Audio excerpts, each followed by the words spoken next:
What's going on in OneShot's world after you leave? OneShot Equinox is not only the strangest one-shot mod to date that I've tried, but it also begins to answer a very pressing question that I had contemplated immediately after finishing Solstice, and it's what happens after? When Niko leaves this world behind, what is the aftermath to the characters, the places, the stories? Using the world machine after a Solstice playthrough, we can reenact playing as Niko and the story that unfolded, but it's by no means an epilogue. It isn't a way to revisit these characters in a way that feels real. What if something happened early on that caused the world machine playthrough to go way off script from what we expected from this game? Well, before we can even address that, we have to talk about the elephant in the room. And by elephant, I mean the penguin. The amount of penguins in this game has copiously increased, because for whatever reason, they are everywhere. The world machine himself acknowledges this when you talk to him at the start of your playthrough, and you'll find them littered throughout the barrens as well. You can interact with them to get a polite, albeit creepy soundbite. Hello. But do they serve a purpose besides reminding you constantly that you have a mod installed? Well, we'll certainly find out. Even if we do wake up in an unknown, dark location just like in vanilla OneShot, it doesn't take long at all for us to stumble across this. Using this keycard, ominously labeled Equinox.exe, we're able to unlock a pathway early on in the barrens that takes us to a place with entirely new content. Though you will still have to talk to ProfitBot before you can proceed. You can ask them about several different things in the world, but unfortunately not the penguins. Truly tragic. What's also truly tragic is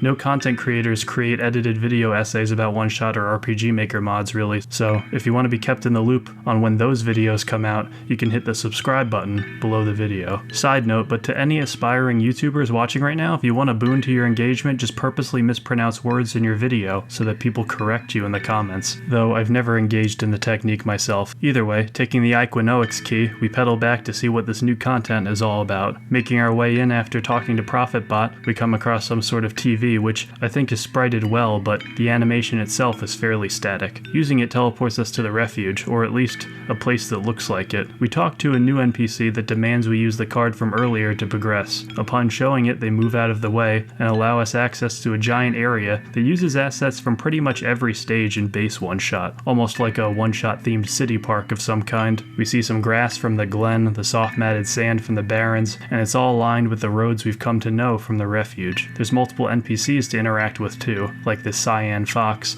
and others that are straight up just shapes, which unfortunately gave me flashbacks to playing off. Also, going too far to one side anywhere on this map brings up a pop-up message, but surprisingly it's in-game and not one of the fourth wall breaks. I imagine this is just a placeholder for now. It's here that we see some sort of vision of Niko, albeit only for a moment, and it's also here that it begins to dawn on me the interesting directions that Equinox is able to take with its narrative, because playing as the world machine in base OneShot is pretty much just an excuse to revisit the game. There's no contextual difference to playing as him as opposed to the original Niko. Through Equinox's story, we might get to see some real deviations from how controlling the world machine is compared to Niko himself. Sure, he takes on his image and likeness, but by all means this new tale is completely off script for them. It's not a meager reenactment of what Niko experienced before. The mod's not finished yet, but I feel that if it does get released with world machine acting largely the same as Niko, it would be a giant missed opportunity. Imagine going through this new story, seeing new angles and new vulnerabilities for this character that were not shown to us in the prior release. Yeah, Solstice gives us some big glimpses into the inner turmoils going on with the character, but what is life like after? What is it like maintaining this world after gaining this newfound optimism that Niko almost effortlessly instilled in him? The ball's in the developer team's court to explore this really neat plot thread. At the end of the day, this is all just speculation on my part, and them not going this route doesn't necessarily mean that the end product will be bad. Their goals for storytelling could very easily not align with mine. Taking a left, we end up in a dark, secluded area where we meet an NPC named Robota, and interestingly, she's able to speak directly to the player. Pretty neat to see an NPC besides just ProfitBot who's able to do this. She insists that she's a special NPC that is not like anything you're accustomed to so far, which I find surprising since she has the trademark scarf that many OCs seem fond of. She does seem knowledgeable though, and her ability to talk to the player does bring up some interesting plot threads that might get untangled later. She explains that the clock behind her is broken, and she also offers to explain some of the areas you can visit. But you can't progress the story from this location, at least not yet, so you'll have to head further left and end up in the Corner, which has a pleasant background track and some nice sun rays to boot. Though, I hope you enjoy the background track because you will be spending a fair amount of time here,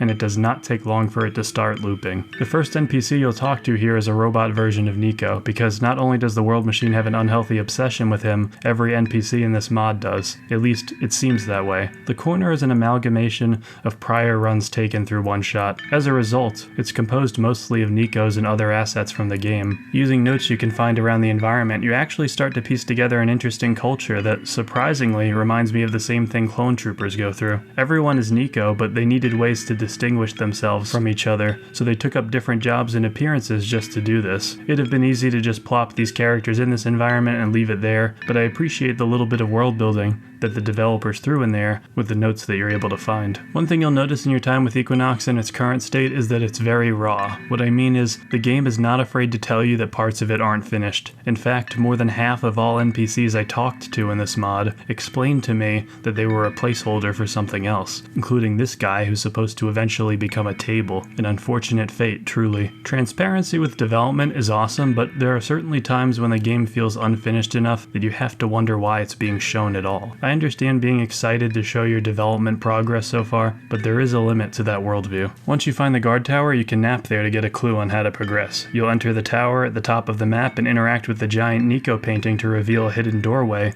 containing the second best Niko so far, right behind the Russian one, named Niko, who seems to have settled the long-held debate on what is under Niko's hat. Unlocking the doorway in the painting allows you to rescue him, at least initially, but as you try to leave, a variant of the squares from the Solstice playthrough appear and block your way. Using a battering ram, you take an alternate route out of the castle before ultimately being saved and gaining access to the next area, Metropolis. As you can tell from the footage, Metropolis looks strikingly similar to the refuge, though it remains to be seen whether this is final or not. We run into Robota again. Turns out she's a bartender. She gives us some insight into her choice of fashion, and shortly after that we find ourselves chasing this NPC down a series of very, very annoying hallways multiple times. Eventually this character reveals themselves as Tentity, and they're a world machine as well. It turns out there's a handful of world machines out there as a matter of fact, which to some people might sound trivializing to the original world machine's place in the story, but if done right, I think this can be a pretty neat place to take the story. Finally, after going down a fancy elevator and looking at some storyboards for future cutscene art, we find ourselves in Equinox's final area, for the beta at least. An NPC towards the entrance explains that this is where the demo ends and that all dialogue from here on out is not canon, so the dialogue you'll get from here is just for laughs. Equinox places itself squarely in the very interesting premise of having us follow a character that isn't Niko. Its areas and puzzles are so incomplete that it's hard to glean what the mod could ultimately be going for. Hell, we still don't even know what the penguins mean. But I think that if the development team plays their cards right and explores the depths of the world machine's past while finding an interesting way to tie it to its new characters and areas, I think that Equinox will be poised to be one of the better one-shot mods out there.